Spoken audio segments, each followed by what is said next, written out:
What's up guys, and welcome back to the infamous project. You can see up on the lift behind me is the twin turbo Coyote notch. So now that we've done pretty much all of the exterior and interior stuff, we now get to move on to some of the final details on the underside of the car and some things focused on the driveline, suspension, and brakes. So be sure to stay tuned so you can see exactly what we're planning on doing, because there is actually still quite a bit of upgrades left. Getting a Coyote motor, a twin turbo Coyote motor into a notch or a Foxbody for that matter is one thing, but all the supporting mods is in fact something else.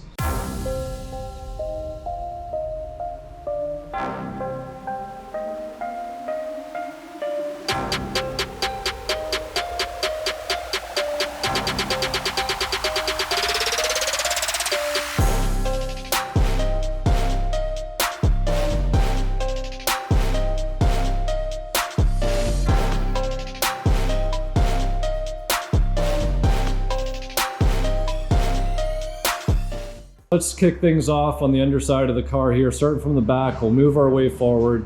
And looking at the first thing that stands out are these rusty ass tank straps. There's a couple little blisters, a little bit of surface rust. I don't know if maybe in Utah, you know, it saw a little bit of salt in some place or what the deal is, but I'm gonna get all that cleaned up. And I'm probably gonna end up painting the whole underside of the car and just kind of get everything uniform and black and clean looking. So looking at the rear suspension setup, we got the Viking coilovers. These are actually going to come out. And as cool as they are and as good as they are for racing, well, this car isn't going to be, it's built for speed, but it's going to be on the street. So these are coming out. You can see we already have our disc brake set up in the rear. So not much is going to change there, with the exception we're going to be bolting on Taurus rear calipers so that those calipers will carry the favorable brake bias with the Brembo Cadillac ATS calipers that we'll be installing in the front. So one other thing here, you're gonna notice these are all solid mounted control arms. So these are gonna be coming out and the lowers are gonna be coming out. Honestly, this is just way, like, there'd be no comfort in this ride. This car was set up to go in a straight line. So these Heim style joint control arms are coming out. We're gonna get proper bushings in here. We're gonna get a proper spring and shock setup put back in the rear here. These coilovers will come out because I have these cranked as far down as they can go. And well, we want the car to sit a little bit lower in the rear. Now I know you race car guys are gonna be like, oh, you're ruining the car. Let it go fast, let it go in a straight line. Well, I'm sorry, I can't please everybody. The individual who's buying the car wants some stance. So moving on up here, we do need the little fork that holds the speedo assembly in place. I believe this is a reverse switch, so get a pigtail in there and actually get a reverse light hooked up. Gonna clean some of the debris and dirt and stuff that's on the underside here and get that all cleaned up, ready for paint. You can see it looks like we have a broken bolt here, and so this is gonna have to get replaced. There's fresh hardware here and not fresh hardware here, so we'll get that taken care of. Here's the connector for the reverse lights. So again, we just got to get this hooked up to that and everything should be fine. Look at this. And I noticed this as soon as the car went up. We got cracks. So transmission actually needs to come out and we need this plate to be replaced. I guess some trial runs, too much power. This wasn't me. This would have been the way that the car came.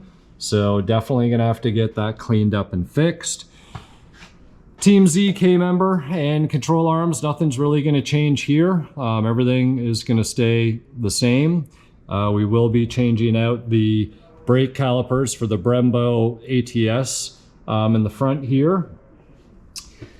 Moving along up here, we can see here's our little power steering pump. This guy needs to come out. We need to get a factory AC compressor in here, and then we need to mount the electric power steering, which I've got sitting on the workbench right here. I've shown this in another video. So I've taken off the reservoir off the top here and I need to figure out where I can get that unit stuffed. So we got a little bit of room up in here. which I don't think there's going to be enough. I was hoping I could get it up on this side. It might still be possible, but I'm not 100% sure. I'm thinking what I might have to do is actually relocate the horns and possibly get it mounted up here, which that'll be fine. And then lastly, the exhaust. So you can see everything's just dumping out right here. Need to figure out if I can get a solution to get some exhaust to go to the back. So I'm almost wondering if I can get something that can come out and around up through here and then slip down. Honestly, guys, I don't know. I'm gonna have to talk to some exhaust pros and see what can possibly happen. I don't know if maybe I can sneak something down right along here on the bottom side of the steering rack. And the problem is we're just getting into, you know, how low is stuff hanging down territory. So the oil pan hangs down quite far, as you can see. So actually, if we grab a straight edge,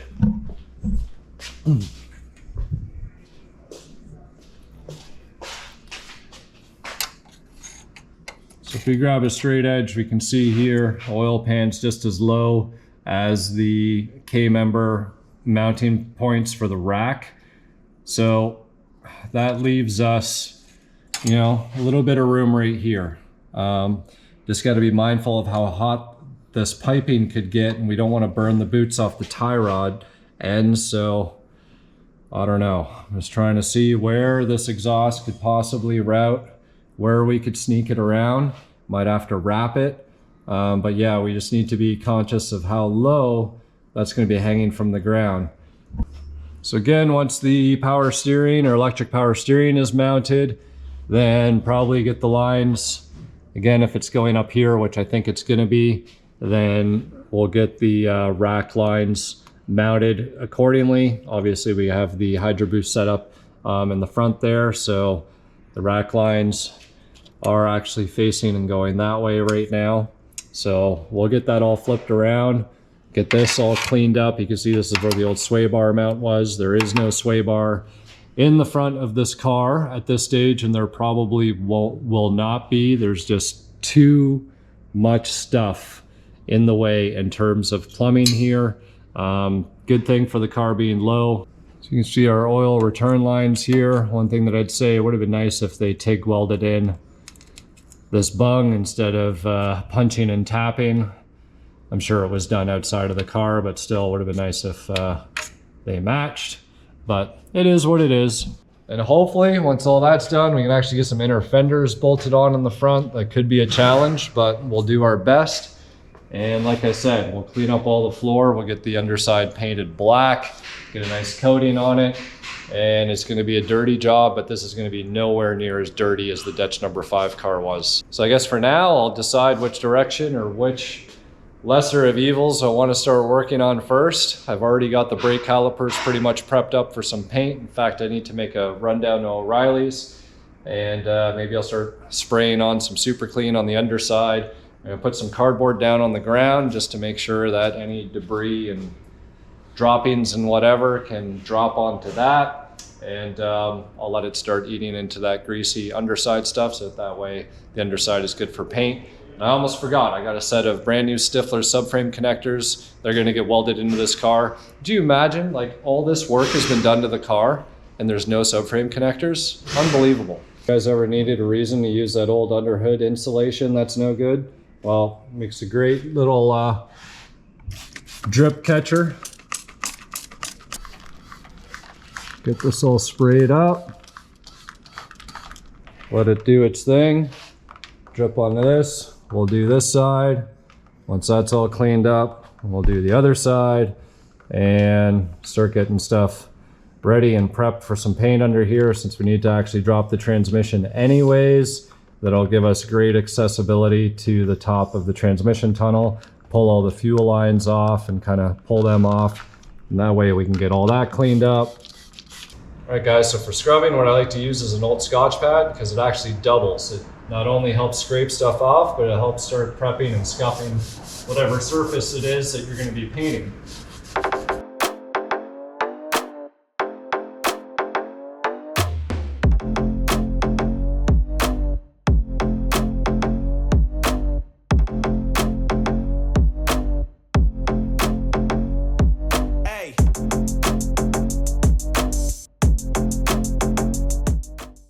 right, guys, there we have it. I stayed reasonably clean, which is what I like to do if I can. I highly recommend you guys wear safety glasses and respirator if you're using any type of potent chemical slash degreaser, whatever it might be. You know, I try and be as careful and stay out of the way as much as possible from things, just so that I don't get all filthy. Otherwise, I'd actually probably recommend wearing a paint suit if the underside of your car is really dirty. Fortunately enough, this is just some oil and maybe transmission fluid and stuff from a car that never had factory undercoat. If you guys have a factory undercoat car, man, it is a pain. Just go back and check out my videos on the Dutch number 5 car. You'll see what I went through, and on top of all the corrosion and everything else that was hiding underneath that car, it's a nasty job. So very fortunate, you know, we took maybe 20-25 minutes cleaning up what's been done here. There's still quite a bit more to go, soap and water, all that other stuff, but all the caked on stuff is pretty much good for the most part. Got a little bit more here on the back side, going into the rear seat area on the underside here, but we'll get that all cleaned up. We're getting there. Obviously pressure washing would be awesome, just I don't want to do it in the shop. I'm just not set up for it. I need a bunch of curtains and other stuff. If you guys have access to that or an outdoor lift or whatever, make your job a lot easier. But we'll get there. We'll get done what we need to get done. And I got to go do a parts run now, but we'll get right back at it. Stick around. So I've dropped the fuel tank in the back here, and man, those bolts were rusty, and so was the hardware. There's a little bit of surface rust on the top of the tank here. I want to get this taken care of. I wish that, you know, when you bought new tanks, they came coated, but just note to self, if you buy a new fuel tank, I highly recommend that you spray it just to protect it. It might have primer on it, it might have some sort of coating, but give it a spray down. So this is actually a Cobra tank, so the sending unit's right in the middle there, as opposed to being up here for a regular Foxbody. So I believe it's got like a twin pump setup. There's actually 2 hots and 2 grounds. I've also gone ahead and pulled off all the wheels and tires, and that's just given me a little bit more breathing room to work. And of course, we have the Brembo brake upgrade in the front here. So I'm actually gonna be removing these dust shields. These, I don't know, even if they're nice and like brand new, I still wouldn't run them. I feel like they're ugly, they're easily bent, and I don't know. Do they actually keep dust out of stuff? I couldn't tell you. That's about it, really. Just kind of been messing around, cleaning up more on the underside here, getting this all ready so we can get this sprayed up. I have a few products coming from Seymour. It's a paint that I discovered mid last year, and I really like the products, and they have one that's a really nice rust converter, just for those few little spots of surface rust. I want to get those all taken care of. Just gonna get in there with the sanding disc, with the got like little Scotch discs, get in there, get rid of all the surface rust, make sure that all the pits are taken care of if there are any, and there we'll spray our rust converter product on top of that. It will convert any leftover rust or residue to like a black prime surface. And then we're going to be able to paint the whole underside of this car. So we're getting everything ready on the underside of the car here. You can see the rear differentials out on the floor, and going to get rid of these spherical bushings. So Ricky's trying to get those loose. It's hard to find a wrench big enough, but we'll get them out. They just kind of thread in there, and then we'll be able to press out the other side. So take the gas tank off the transmission stand here. Need to get this painted up. You can see there's a bit of surface rust in the back here. I've already treated that with rust converter. Now I'm gonna go underneath here and pull this transmission out real quick, because notice that this mid plate was cracked, and Hanlon Motorsports has a fresh one for me. He's bringing a Foxtoberfest. So I've already unbolted the shifter from the top. Gonna go ahead and drop this out real quick, because it's actually gonna give me a lot better access to paint up the rest of the underside of the floor here.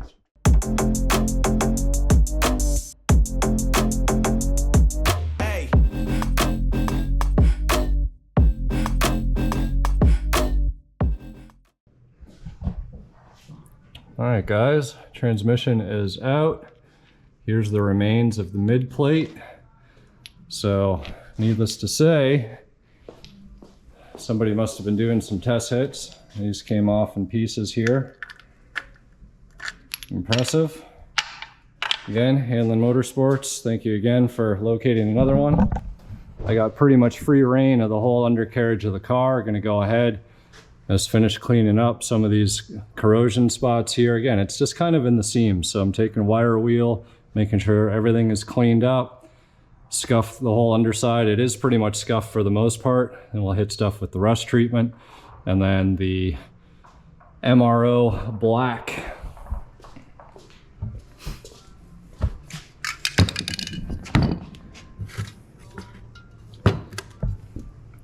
So these are actually the products I'm going to be using. Seymour Big Rig goes the extra mile, rust converter and primer. So this converts the rust to primer, and you can spray right on top of it. And then I'm using this 4-in-1 flat black, and this stuff is high solids industrial paint, like 1 coat coverage. I've talked about this paint before in the past, but it works really, really well. So we get the underside of the car all cleaned up and ready to spray. We'll mask off everything on the top side, so make sure we don't get overspray anywhere. And the paint can cure up while I'm doing the Detch 3000, and we'll be able to start reassembling stuff. I probably will give the Diff a new coat of paint, get some new rotors for the rear. We gotta paint the calipers in the bright yellow. Well, in fact, I gotta get the Taurus calipers, right, to get the right brake bias to match the ATS Brembo fronts. So get that all cleaned up, got a new diff cover coming. Ricky already started getting those spherical carrier bushings out. So once those are all removed, we'll be pressing in some new energy suspension. Got some new control arms here as well. So that way we'll have a little bit more of a comfortable suspension in the rear versus all of the solid mount stuff that you see laying down on the ground there.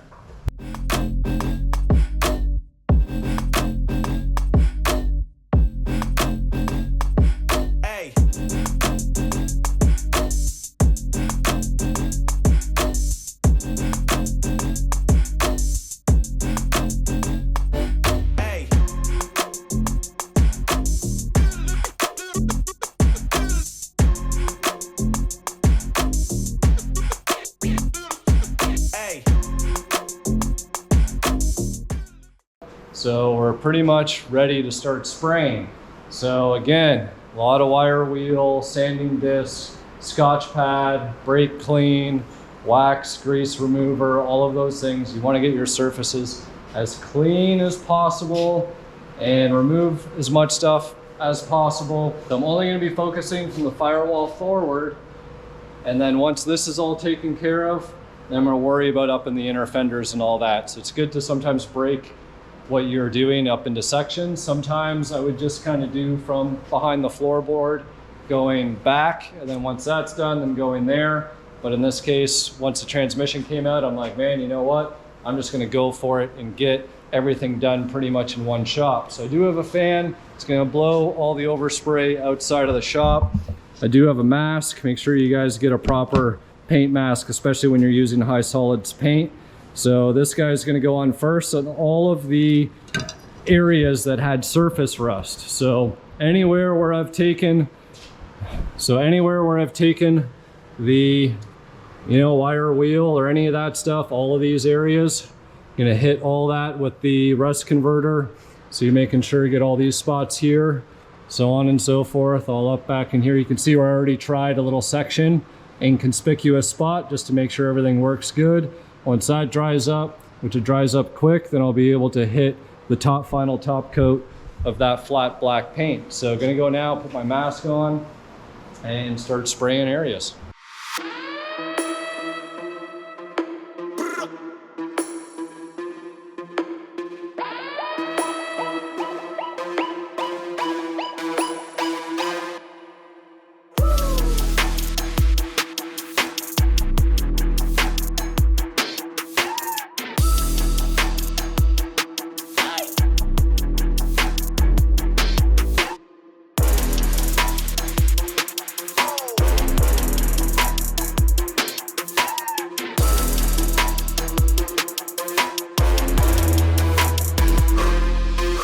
So here we have it, guys, a nice matte black floor pan on this twin turbo Fox. Looks really nice under here. It's all consistent, it's cleaned up. We did rust prevention. and got rid of all of that surface scale and everything else. So it looks really nice underneath here. And last year I used the John Deere satin black, maybe it was a matte black, industrial coating. It worked really well on that car. Like I said, I like these Seymour products as well. There's always different products, there's different techniques, there's different ways you can do this. Some people want to go as far as using products like POR15 if they have any corrosion, and maybe you want to use epoxy primers and some other, maybe you want to go base clear underneath your car and make it a show car. This one is all about preserving, making sure that it's clean, and it's ultimately a street car. So really happy with the way that this turned out. This will now sit here and cure for the next week. It dries fast, like it's already done, it's ready to go. But I gotta go because the Dutch 3000 tour from Washington back down to Texas is happening tomorrow morning. I fly out, so need to hop on that flight. And then after that from Texas to North Carolina. So be sure to stay tuned because there's lots more coming. Now we get to work on putting everything back together.